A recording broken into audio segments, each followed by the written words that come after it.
Olá, amigos! Desejamos as bênçãos de Cristo em vossas vidas. Eu sou Joana Angélica. Este é o canal Madrugadas com Deus, que traz palavras de sabedoria para as nossas vidas. No vídeo de hoje, Rafael Luz Paiva, que é estudante de teologia no Instituto Adventista Paranaense, no IAP, relata o capítulo 33 do livro Atos dos Apóstolos, escrito por Ellen White, que tem como tema Trabalhando sob dificuldades. Neste capítulo, a autora comenta as cartas do apóstolo Paulo aos Coríntios e aos Tessalonicenses. Com certeza, vale muito a pena assistir.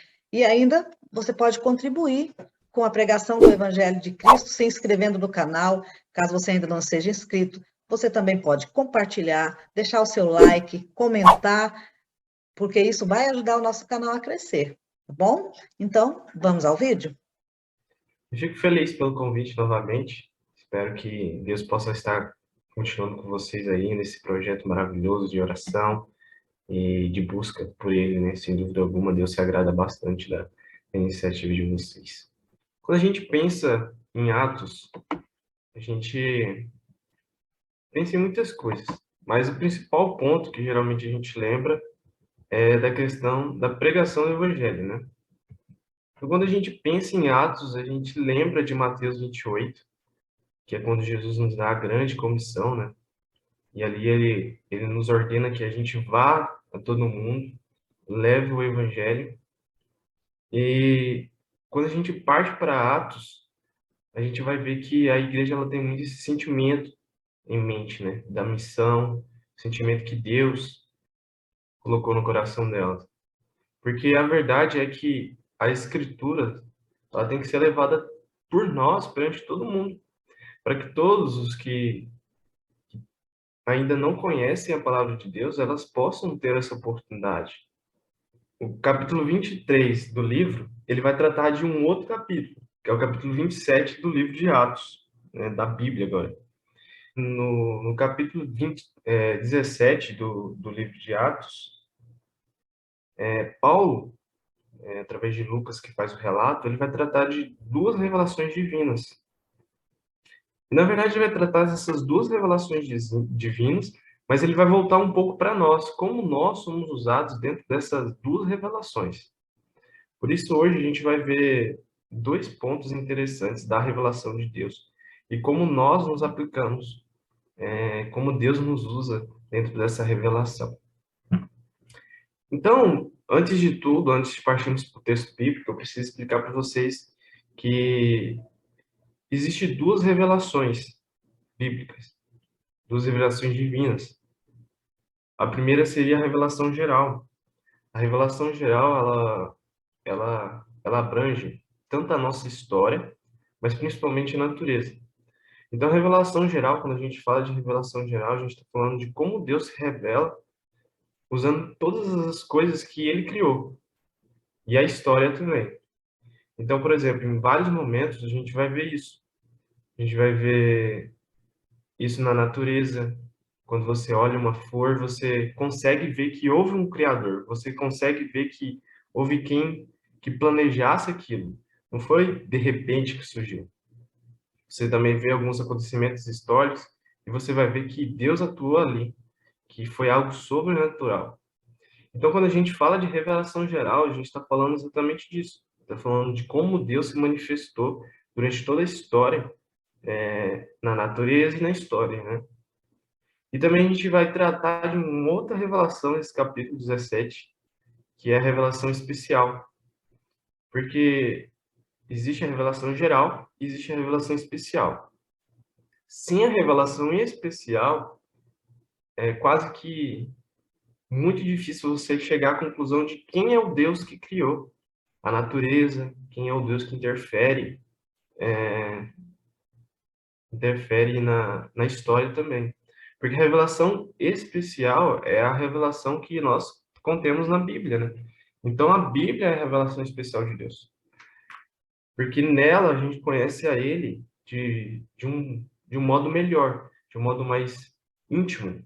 Então, nesse capítulo que a gente vai ver, que Ellen White trata, no capítulo 23 do livro dela de Atos dos Apóstolos, que é o capítulo 17, Deus ele mostra como essas duas revelações ela interage com o ser humano. e qual que é a função, né, que o ser humano é usado nesse aspecto. Então, no capítulo 17, aí, você vai ver que no livro lá do Atos dos Apóstolos, você vai ver que Ellen White ela começa a falar sobre um pouco do contexto que estava acontecendo nesse capítulo. Então, Paulo e Silas, eles estavam lá em Tessalônica. E aí eles acabam que por quase que ser expulsos, bem dizer, eles foram expulsos de Tessalônica. E aí eles seguem para Bereia. E aí eu convido vocês a abrirem a sua Bíblia, lá em Atos 17, verso 10.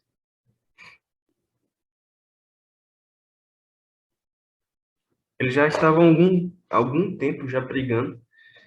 E aqui no capítulo 17, avançando a mensagem, lá em Bereia, a Bíblia nos diz o seguinte: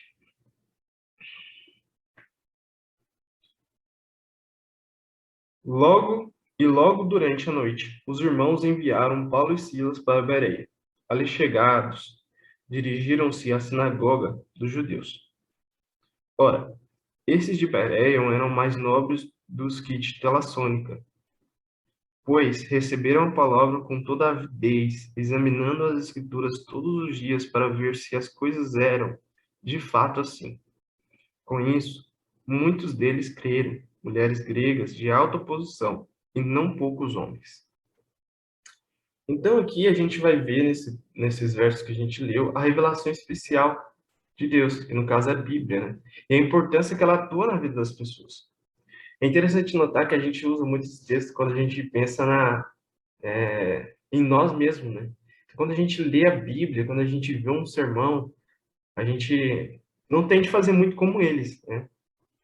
E é interessante que eles pegavam, eles viam a mensagem de Paulo, de Silas, e eles iam à Bíblia e estudavam mais e mais e mais. E aí, por isso que Paulo, ou melhor, Lucas, quem escreveu Atos, ele fala, olha, esses irmãos dessa cidade, eles eram irmãos que realmente tinham uma sede pela palavra. Então, aqui a gente é possível notar o poder da palavra que exerce na vida do ser humano. Então, eles estavam ali, eles receberam a mensagem de Paulo e de Silas, e mesmo assim, mesmo sabendo que os dois, reconhecendo que os dois eram profetas de Deus, eles não deixaram de estudar a palavra. Eles continuaram estudando ali, firme e forte, aprendendo mais e mais. E muitas vezes na nossa vida, né, a gente tendo a oportunidade de poder estudar a Bíblia, uma revelação especial de Deus, uma revelação que traz a palavra dele, a gente acaba aqui por deixar um pouco de lado, né? No nosso dia a dia, na nossa correria, às vezes no serviço, no que for, a gente até mesmo tem vergonha, né? Mas a palavra de Deus é algo muito especial, porque foi uma revelação que ele nos deu para mostrar quem ele é, para mostrar o amor dele, para revelar para nós, para que a gente pudesse entender exatamente a importância que ele atua na nossa vida. E qual o poder que essa palavra tem é imensurável. O poder que ela exerceu na vida desses irmãos foi muito grande. Eles começaram a descobrir verdades que eles não tinham antes. E tudo pelo fato de que eles tomaram a palavra do Senhor, leram e estudaram. E aí, a gente pensa muito que para a gente ter essa oportunidade, a gente precisa ser um teólogo, a gente precisa fazer um curso, né? Mas a verdade é que Deus, ele nos capacita, ele nos ajuda a entender a palavra dele. Basta a gente pedir. E tenho certeza que eles, além de estudarem, além de revisarem, eles também, sem dúvida alguma, estavam em constante oração. E por isso é interessante que vocês aqui têm tomado tempo, todas as madrugadas, para poder orar. E lembre sempre que você, quando você estiver orando aqui, quando vocês estiverem orando, lembre sempre desse momento de oração para pedir a interpretação de Deus para a palavra, porque é algo muito importante. A palavra do Senhor, ela tem um poder maravilhoso na nossa vida. Quando você descobre verdades, ela muda o seu ser. Eu me lembro que quando eu me tornei adventista, eu tinha muitas dificuldades, porque eu vim de uma religião, e aí eu tinha muito pouco conhecimento, eu imaginava, por exemplo, que a história de Sansão, na verdade, fosse um livro. Então, eu imaginava que Sansão era um livro da Bíblia. Então, assim, eu tinha muito pouco conhecimento. E quando eu mais estudava, quanto mais eu via a palavra do Senhor, ela tinha um poder de me transformar. Ela tinha um poder de me mostrar verdades que eu ficava assim impressionado. Eu me lembro que quando eu estava fazendo um estudo, e chegou no sábado, na igreja do qual eu pertencia, a gente costumava falar que o domingo era o domingo da família. E aí, quando chegou no sábado, eu me lembro que eu e minha mãe, a gente estudou sobre o sábado, e ela, assim que terminou o estudo, né, ela falou assim para mim, mas o domingo ele continua sendo o domingo da família, né? E aí eu me lembro que eu disse para minha mãe, eu falei bem assim para ela, mãe, realmente, pode até ser que o domingo seja da família, mas o sábado ele é do Senhor, porque ele está na Bíblia. Então eu me lembro que ela falou assim, não, mas não é tudo que eles estão falando que talvez esteja certo ou não. Eu falei assim, não, mas não é que eles estão falando, está na Bíblia. Então quando você vê o poder da Bíblia na sua vida, ele transforma as pessoas. E essa é a revelação especial de Deus. E aqui em Berea, ela transformou o contexto deles. Ela transformou a vida desses irmãos. E tudo porque não só eles receberam a mensagem, eles estavam dispostos a ouvir o que a palavra do Senhor tinha para eles, mas também porque eles estudaram. E aí existe um outro ponto também. Muitas vezes a gente recebe uma mensagem, seja num sermão, seja num texto que um irmão te escreve no WhatsApp, seja num pequeno vídeo que você vê na internet, o que for. Às vezes a gente tem receio de aceitar aquela mensagem, porque a gente tem as nossas preconcepções. Então a gente tem os nossos preconceitos, e quando a gente recebe uma mensagem que lê um texto um pouco diferente do que a gente tem acostumado, a gente acaba por negar. Só que quando você vai ao estudo da Bíblia, e esse pessoal de Bereia, eles ensinam muito isso. Você tem que entender que você está indo à Bíblia não para entender o que você quer, não a sua opinião. Você não está ali para você provar a sua opinião. Você está ali para entender a vontade de Deus. Se eu tivesse dito assim, não, o domingo realmente é o domingo da família e a gente tem que guardar o domingo mesmo, eu teria ido à Bíblia e procurado o texto e eu teria encontrado textos que poderia até dar um pouco de respaldo para isso. Porque quando você lê a Bíblia da sua concepção, trazendo a sua vontade, a sua opinião, você pode até fazer ser uma interpretação dela que resulte dos seus pensamentos. Mas a verdade é que quando nós vamos à Bíblia, nós devemos buscar não o nosso entendimento, não aquilo que a gente crê, mas a vontade de Deus para a nossa vida.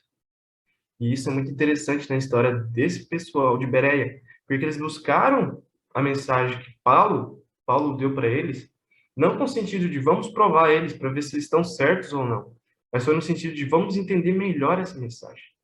Toda vez que você lembrar disso, quando você passar no seu ano bíblico ou nas suas leituras diárias sobre esse texto aqui de capítulo 17, lembre disso. Lembre que você, ao receber uma mensagem, você não tem que provar se ela está errada ou não, mas você tem que ver se a vontade de Deus está naquela mensagem, naquele texto. E isso aqui é muito interessante nesses versos que a gente lê. Só que no verso 13, nos diz algo interessante, e que continua a história um pouco dali. Mas logo que os judeus de Tessalônica souberam que a palavra de Deus era anunciada por Paulo, também em Bereia, foram lá excitar e perturbar o povo. Então, o pessoal de Tessalônica, eles foram para Bereia, e aí, a partir desse momento, Paulo ele é forçado a sair daquele local que ele tinha sido enviado. A gente viu no verso 10 que os irmãos mandaram ele para lá. Então, ele acaba sendo meio que forçado a sair de lá, por causa de um problema que os judeus estavam arrumando para ele. Então, eles estavam arrumando um problema assim, bem grande, eles estavam irritando o povo, eles estavam incitando o povo contra Paulo e Silas. E aí no verso 13 a gente leu isso, e aí a partir do verso 16, Paulo ele vai para Atenas. E o contexto de Atenas ele é bem diferente de Bereia, porque Atenas ele é, era o centro, não só político, mas também religioso, era o centro maior da Grécia Antiga. E, consequentemente, Quando Roma toma o poder da Grécia, ela traz todo esse contexto também para o reino de Roma.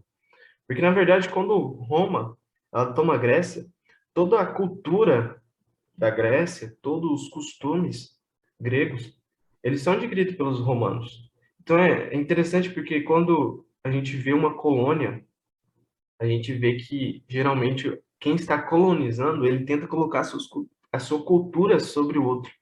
Mas quando Roma toma a Grécia, ele não tenta fazer isso. Ele deixa ali.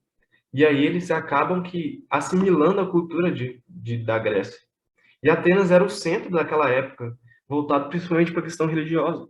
Então, quando se falava de religião, todo mundo lembrava de Atenas, porque era o centro, onde, inclusive, o texto aí vai nos dizer que existiam vários deuses ali. E a cultura grega era mais ou menos assim. Quanto mais um deus te abençoava, mais eles adoravam. E se um Deus te abençoava numa circunstância, então eles tomavam para si esse Deus e começavam a adorar. Então, por isso que você vai ver no contexto aí do capítulo 17, nessa passagem em que Paulo ele vai para Atenas, você vai ver que os atenienses eles tinham muitos deuses, exatamente por causa disso.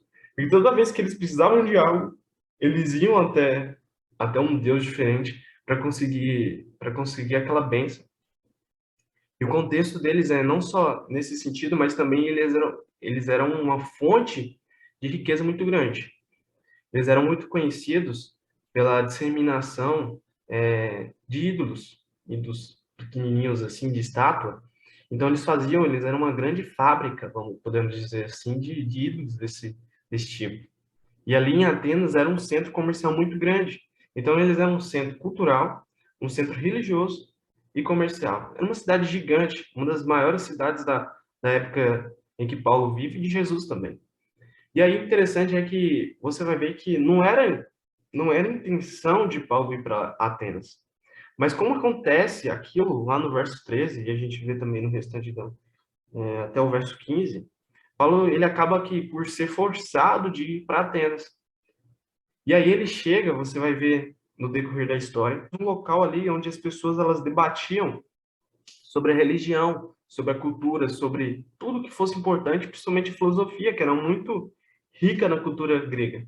E aí, a partir do verso 22 de Atos 17, o relato bíblico nos diz o seguinte: Senhores atenienses, em tudo vós vejo acentuamente religiosos, porque passando e observando os objetos de vosso culto, encontrei também um altar, no qual está inscrito ao Deus desconhecido. Pois esse que adorais sem conhecer é precisamente aquele que eu vos anuncio. Então é interessante aqui esse verso, no verso 23, porque ele está ali com eles, ali naquela reunião, num lugar que só os mais importantes tinham a oportunidade de estar ali. E aí Paulo, ele diz, olha, tá vendo esse monumento, esse ídolo que vocês ergueram aqui, que está escrito ao Deus desconhecido? Esse daí é o Deus do qual eu sigo. Estou aqui para pregar para vocês. E aí, vocês já pararam para pensar de onde que Paulo tirou essa história de que esse monumento, que esse ídolo que eles tinham levantado era para Deus, Deus de Israel? Conta uma história no livro Fator Melquisedeque, você vai encontrar muito essa história. Também existem outros relatos históricos, mas principalmente no Fator Melquisedeque ela é bem relatada. Então é uma história de Epidemes, um dos filósofos gregos, que ele relata uma história do passado, o que ele viveu. E ali nesse relato você vai ver algo muito interessante. Então, mais ou menos ali por volta do ano em que os judeus, os hebreus, né, eles estavam na Babilônia, acontece um fato interessante lá em Atenas.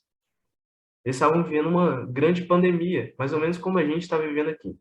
Só que eles, como era de costume da época, eles não conseguiam entender o motivo pelo qual aquele problema que eles estavam vendo de doença estava acontecendo.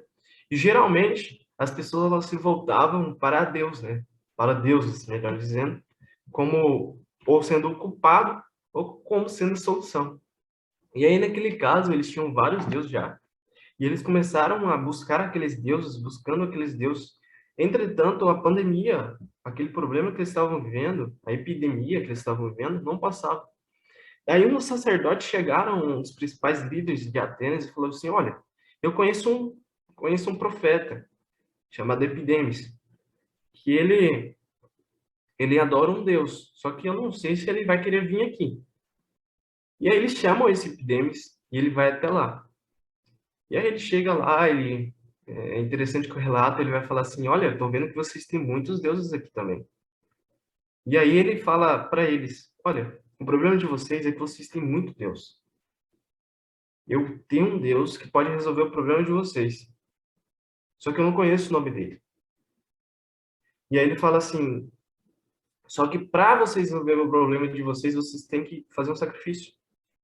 Então ele pega, fala para eles assim: pega vários cordeiros, solta num campo verdejante, e aquele cordeiro do qual ele sentar e não comer do pasto, vocês vão sacrificá-lo a ele.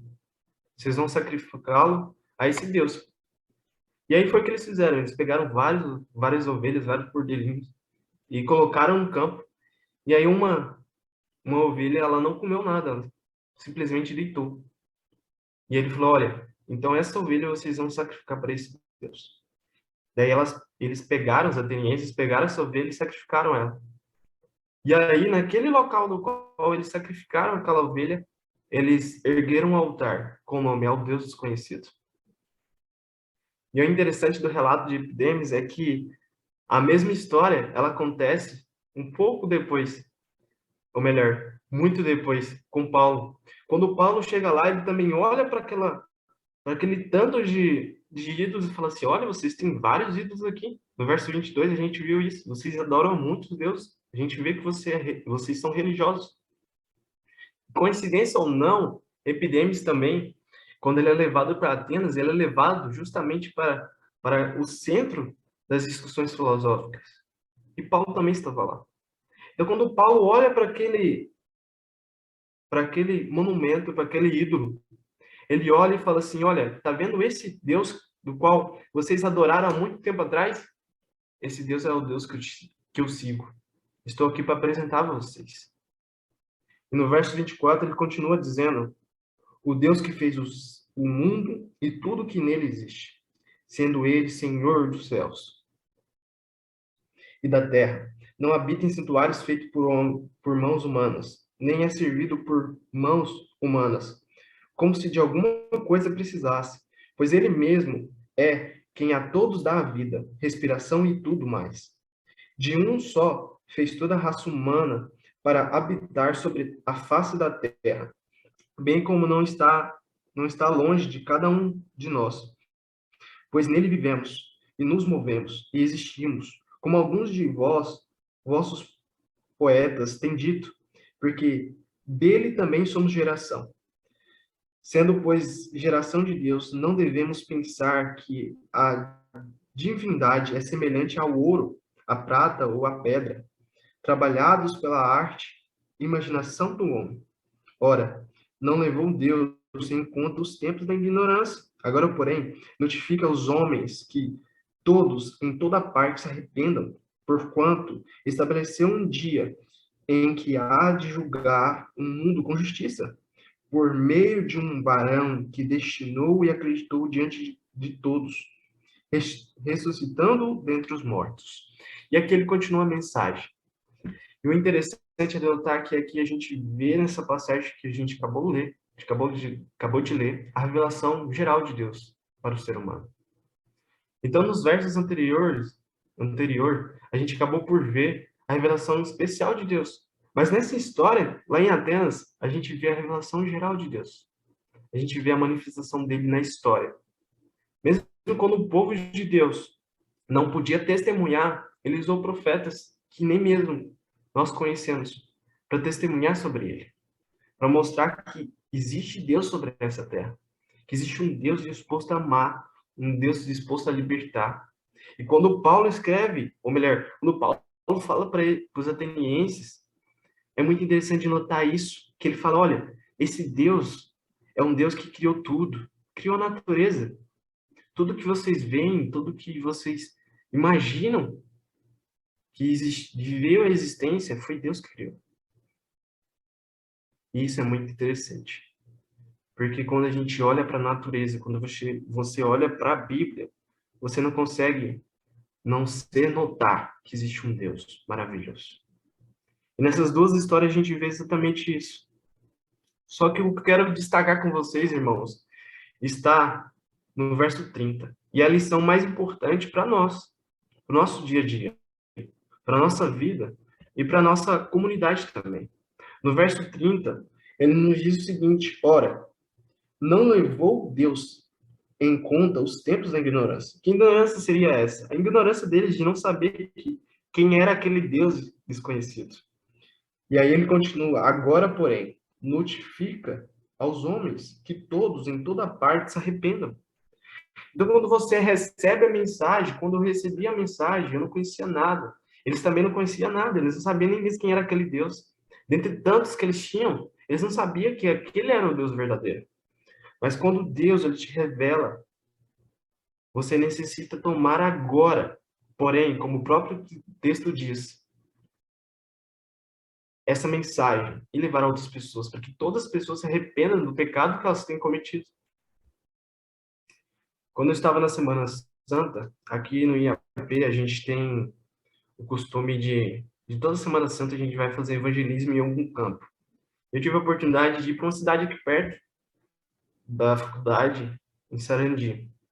E lá eu fui muito bem recebido pelos irmãos e agradeço muito a Deus porque creio que não só ele me usou ali, mas ele também usou os irmãos para me abençoar e para me ensinar muitas lições. E um dos dias que eu estava lá, eu fui convidado para almoçar na casa de uma irmã. Eu vi que vocês estão organizando um almoço, né?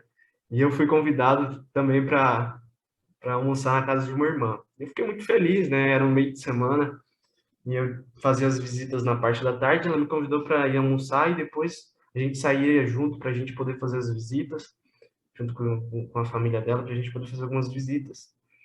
E aí, eu me lembro que naquela manhã começou a chover um pouco assim, eu falei, nossa, eu vou pegar chuva. Eu tinha uma bicicletinha que eles tinham me emprestado, só que a casa da irmã, ela, de bicicleta, era mais ou menos uns 10, 15 minutos. E eu falei, não, mas eu tenho que ir, né? Tava chegando um momento que eu tinha marcado com ela, e eu fui.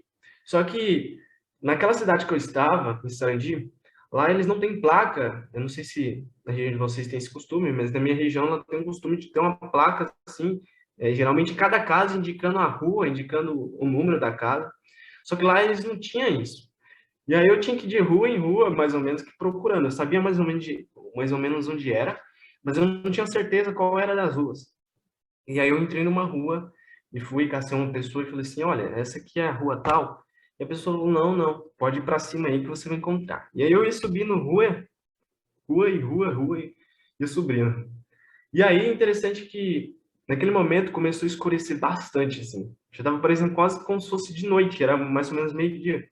E aí eu cheguei numa rua, tinha um pessoal ali brincando, umas crianças brincando e imagino que seja o pai delas, estava na porta.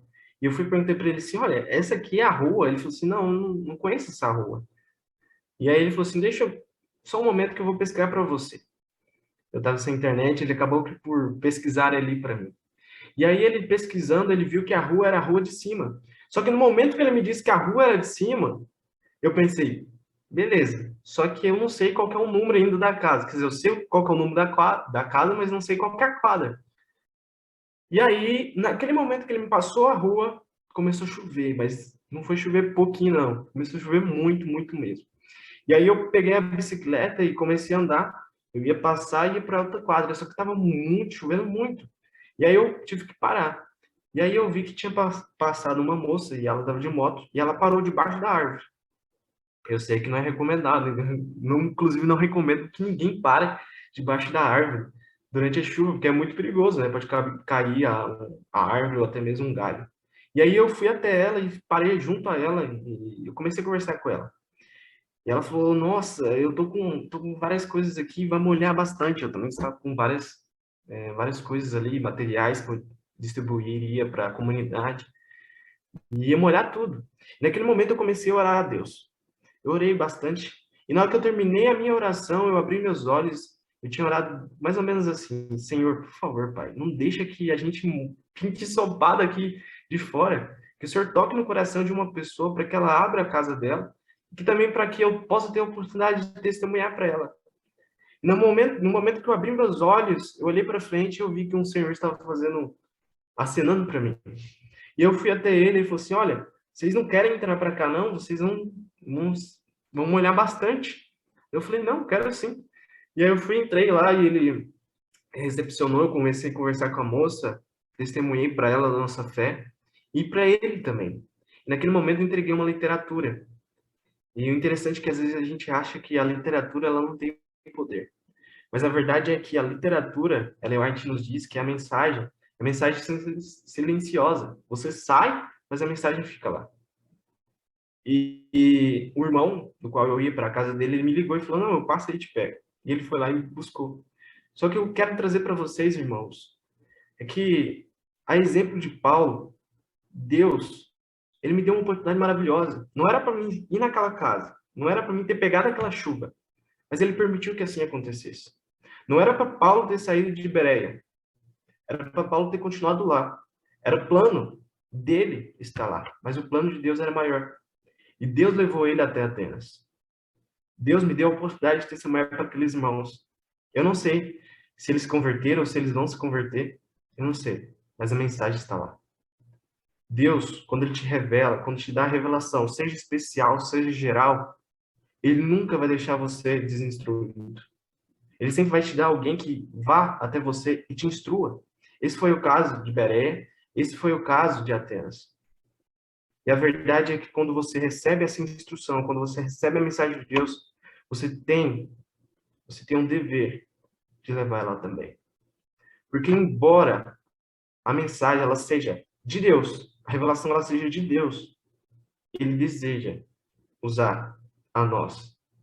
Nessas duas revelações que a gente viu, nas duas revelações, tanto a geral quanto a especial, Deus usou Paulo, Deus usou Silas. E nessa madrugada, eu quero clamar a você, apelar, para que no seu dia a dia, na sua rotina, você lembre disso. Deus te revelou uma revelação especial, maravilhosa. Você tem a oportunidade de ler a Bíblia. Você tem a oportunidade de conhecer quem é o Deus verdadeiro. E não adorar um Deus desconhecido, mas saber que existe Deus nessa terra. Um Deus que te ama. Um Deus que foi capaz de morrer por você. E por esse Deus que nós devemos levar a mensagem. Para que outras pessoas possam se arrepender e se entregar a vida a Ele. Por isso, nesse momento, eu quero convidar você a orar. Você fecha os seus olhos, a gente vai estar orando para que Deus nos ajude a tomar essa decisão todos os dias, de levar a mensagem para aquelas pessoas que ainda não o conhecem. Senhor, nosso Deus, eterno Pai, te agradecemos, Pai, por suas duas revelações. Revelações essas que nos mostram que existe um Deus, mas principalmente a revelação especial, que nos mostra que o Senhor é um Deus amoroso, um Deus que está junto a nós, um Deus que nos busca, um Deus que nos usa, um Deus que está disposto a revelar e nos libertar cada dia mais. Pai, que a gente também venha ser canal, luz nesse mundo de escuridão, para que as pessoas possam conhecer o teu nome, para que as pessoas possam ter a certeza em Deus que elas creem, um Deus verdadeiro, um Deus que se entregou e tem se doado cada dia mais por nós.